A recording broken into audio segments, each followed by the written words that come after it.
thinking like a collective project or something like mover and shaker. Yeah, right. Let me see what I've done recently like that. No, I mean we work on our own projects. Like I got a friend who's a producer, and he works with this guy Planet Asia. Planet Asia is like an underground rapper. He's getting pretty big. He makes, and my friend G makes music. So I do his album covers, and we're working on a cartoon right now. You know, excuse me. That is just something that we do because we like to do it. It's not like, oh, we're gonna make this project and it's gonna be huge, or we're trying to make art. It's just like we feel what we like to feel, and we do what we like to do, and we do it. And it's not really a reason behind it. I mean, maybe if we sat down and thought about it, we could find something, but yeah. Yeah, you don't think art historical terms anymore. It's like just what you do every day. I mean, I used to think art historical. You know, like I wanted to be this painter and made a change in the world. I'm in the history books for this and for that, but like for what? For my art? What about me as a person? To me as a person is my art. I am my art. If you want to find out about my art, come talk to me. You're gonna get more from me than you are from looking at my stuff. I'm gonna give you all the stuff you want to know about my art, because it's in here. All my travels, my experiences, my ups and my downs, you're gonna get that here.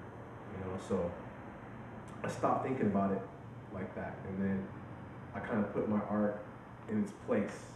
For myself, art is art. I make it. If I can get a show, that's cool. If people want to see my stuff, that's fine. But I'm not gonna pander. I don't pander to that side of art anymore. I do art like I did when I was a kid because it's fun and I love it. And that's the only thing I ever want to be concerned with, man. Because when I try to do the other stuff, I got wrapped up in just the turmoil, the mental craziness. What was the turmoil? What was the craziness? Well, you start to change your work. You start to like curtail your work to fit into this gallery or fit into that space, or you know, maybe they like this, or what if I use this color instead, or what if I do this gimmick? JT, you know what I'm talking about. Yeah. He's sitting there with his book, looking at his canvas and looking at the book and looking at the canvas. I'm like, dude, what are you doing? It's all out there, man. Look at the floor, it's beautiful. Put that in your painting. Sam, what the fuck is that? When you put this in your painting. Yeah. So you guys really helped me just open up and forget about it, man. I was so, I gotta make this, I gotta do this, it's gotta be right, it's gotta be great. Right. I lost my freedom, so. So you don't believe in hierarchical kinds of things. Not as far as art goes, no. Not the way we have it in society. Art has lost its place, man. I mean, you look at certain African tribes that paint their houses every spring. The whole community, women go out, they paint it becomes part of your life. We make it such a commodity. The Western world has made it such a commodity that it's not fun, man. It's not fun for you. Well, it's not fun. It's not fun to do, or it's not fun to look at. It's not fun to think about. Not fun to think about. It's totally fun to do. It's fun to look at. But you can't go to a show and just be like, oh, that piece is tight. Or I don't like it. You like stuff or you don't. Well, why don't you like it? He did this and I like it, I don't like it. It should be enough. You know, I don't want it to have to turn into some philosophical discussion of What would you tell succeeding generations, those who go to art school? I mean, you know, like there are people in art school right now who are going to be looking at this. There are people at the luggage store that are going to be seeing this foot. What are you going to tell them?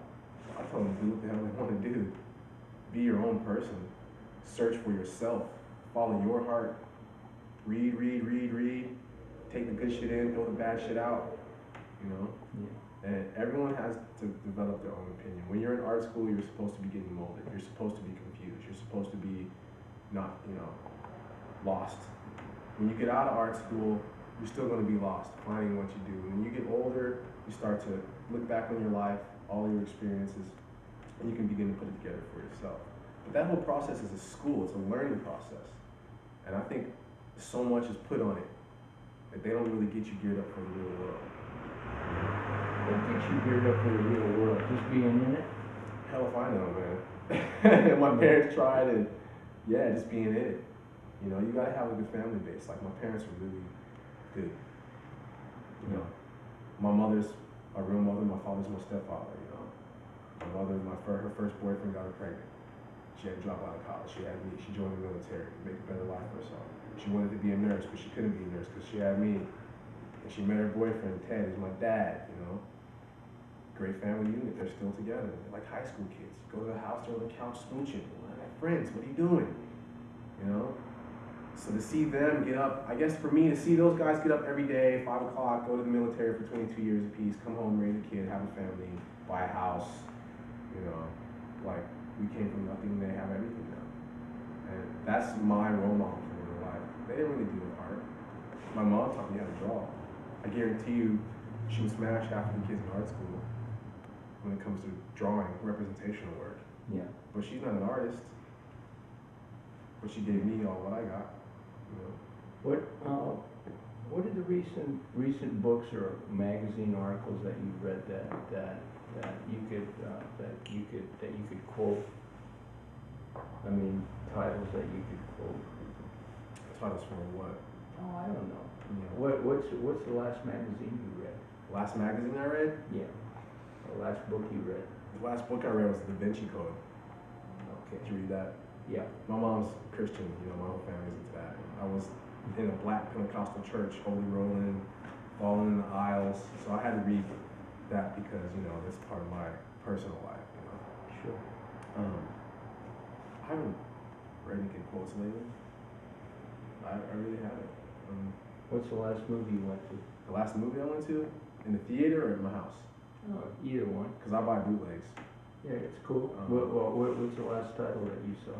Unleashed, Jet Li, Okay. Phantom Menace, and Crash. Have you seen Crash? Yes. It's a great film. Love it. I think about stuff like that all day. Like I write stuff like that. Like like those episodes, those small little episodes. I liked how they do. I liked how they were edited together. You know, I mean, it was, you know, and it takes place in L.A. Yeah. Good place for all that shit to take place in. I myself am more into making me think. Oh no, the stuff's starting to come out. Crash is perfect in so many ways. That's pretty much where I'm at right now. Like that kind of area of thinking and dealing with those kind of issues. Because I'm a black 32-year-old man. You know what I mean? I live in San Francisco where there's cool shit happening, but where's the black people? You know what I mean? I go to all these stores where there's all this cool shit, black music, black shit. They can't say hi. You know what I mean? No people behind it. No people, because we're all still trying to get our shit together. We're all still trying to find a home. We're getting moved out of North Beach and Hunters Point and all these areas, and you know, and I'm trying to get a job. And I speak well, and I went to college, but this is California, so you got every immigrant from everywhere coming in. All those issues, you know what I mean? It can either make you crazy, or it can make you hide, or it can make you strong, you know. And I've been through like all three of those things. So your art and your being keeps you sane, and your friends. No, my belief in God keeps me sane, man. Really, because without any of those people there, what's left? It's just me. So if I'm not sane with myself, if I'm not happy with myself, nothing else matters. You know, and that's what's important to me. What's important to me is being self-contained. You know, I do a lot of meditation now. I do, you know, my Wing Chun, and it's totally helped me calm down as a person. You know, and slow down as a person. Work on me more. Stop worrying about other stuff like the art world. That's one of those. Oh, the art world, man. Fuck the art world, man. What the fuck are they gonna give me? Nothing. Nothing until I'm dead, or until I meet the right person at a fucking party, or I smoke a joint with the right person, and they're like, "Oh, you're in, dude. You're in." Oh no, man. Just because this is funny for me, being in a military family, speaking like I speak. I've been slid into so many places, Carlos. I've slid into so many places, and that is just. I want to be successful in my work. Don't slide me in because you think I'm who you think I am. Like when I go to Japan, oh, fucking free shit all day long. Drunk all day long. Girls all day long. Because they like this. They like these. You got braids, dude. You wear Adidas. You're hip hop, right? ask them a simple question. You know who Rosa Parks is? Do you know any, you know, Bill Cosby? I mean, somebody just dumb and normal. They have no clue about, you know. So those kind of things are, I'm dealing with more than just art making.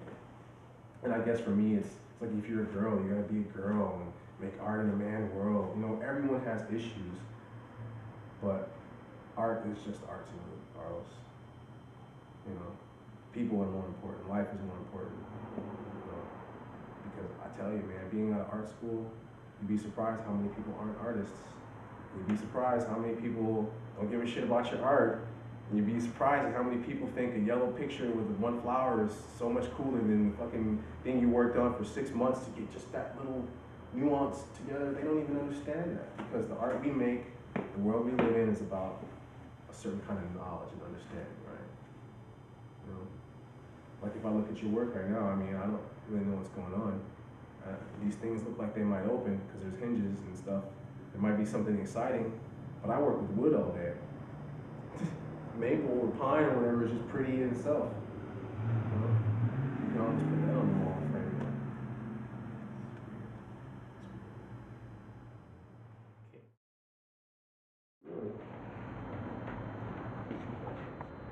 It's a weird, you know, being in college too, where Doing it, Charlie? Yeah, you're doing it, Charlie. Charlie, you're doing it, boy. You know, like I went to all white school and then an all black church simultaneously. So like part of my week was in an all black church with black folks, and then part of my week was in an all white school or white neighborhood. But I hung around. I was a skateboarder, so I'm friends with punk. They look crazy. You're black like me or weird, you know. Yeah. So I think there's this part of society that kind of gets it, but we're Yeah. a small portion of the world. Yeah. You know what I mean? Yeah. But you know, it's like Picasso, man. He'll tell you he got his shit from Africa. He'll tell you, if it wasn't for these black motherfuckers, I wouldn't be doing this. We know this. Yeah. So where's the love? Where is the not even just the love, man? Where's the discussion? Where's the inclusion? Yeah, right. Where's the reach out? You know, like people make all this shit based off the back of the dollar, Carlos. The red, white, and blue comes from the top of the columns in Egypt. The Valley of the Kings is red, white, and blue stripes on the top. You go and knock the nose off the Sphinx and take the eye of the top of the Pyramid of France. All this shit, man. Just wipe us out. Yeah. Just wipe me out of your history, but still include me. Hey. Yeah. Yeah. It's so funny, man. It's like I used to be really bitter about it, but now it's comical because I get it, and I'm realizing a lot of people just don't, and that's what life is about. What do you get? I get that in this world, it's you and it's you alone, and you got to go get yours, and you got to figure it out for yourself after a certain point. You can have your parental help, you can have school help, you can have financial help, but if you as a person are seeking the truth or the knowledge or whatever the hell you want to call it, if you're just living your life in your job in your house, then you miss it. For me, that's how I believe.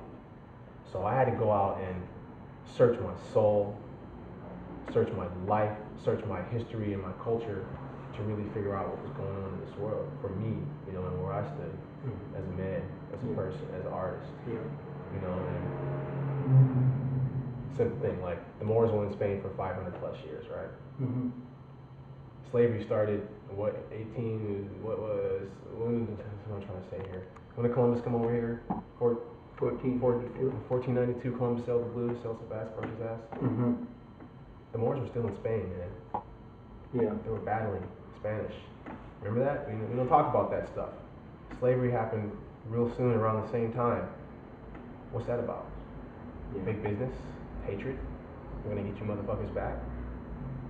I don't know. African knowledge, mathematics, science, history, building, Masons, modern Masons get all their knowledge from the pt2. The pt2 predate every culture, Masonic culture, the pt2 from Southern Africa. You know, and I just had to start doing a lot of reading and researching about myself, man, to figure out what was going on. And once I found out that they were trying to exclude us or write us out of history, then I was like, oh, okay, fuck. It's the real shit, man. Racism still exists. You know, you got to do what you got to do to either change it or understand it and not trip on it.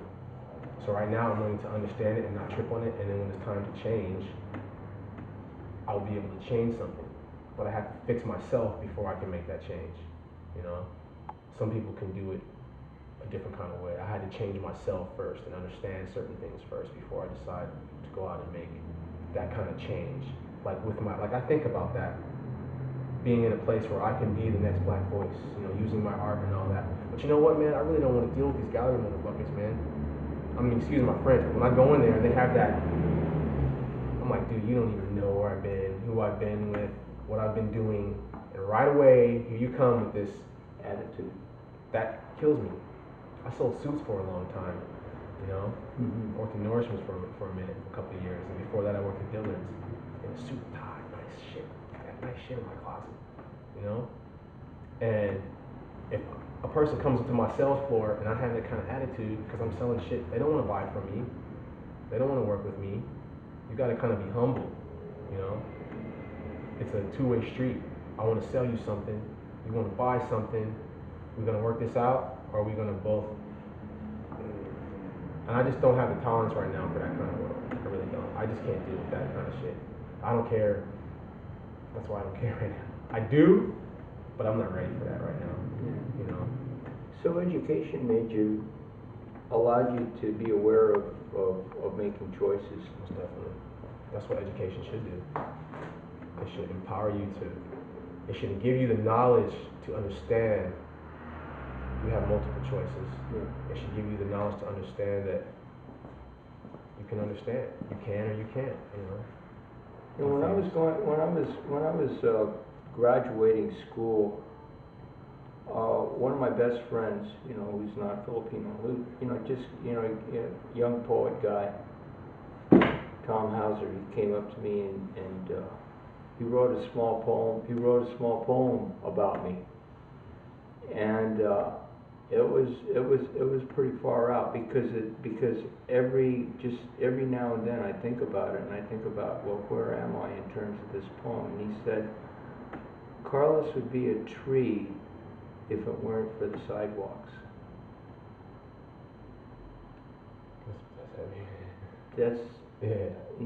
that's beautiful. Yeah, that's what I mean. Yeah, that's really very, very beautiful, because I was going through you know, through a lot of concrete, a lot of stuff, and I still am. Mm-hmm. As far as I'm concerned, I don't think that I'm a full tree yet. Yeah, I know what you mean. But I don't know if somebody were to have written a poem like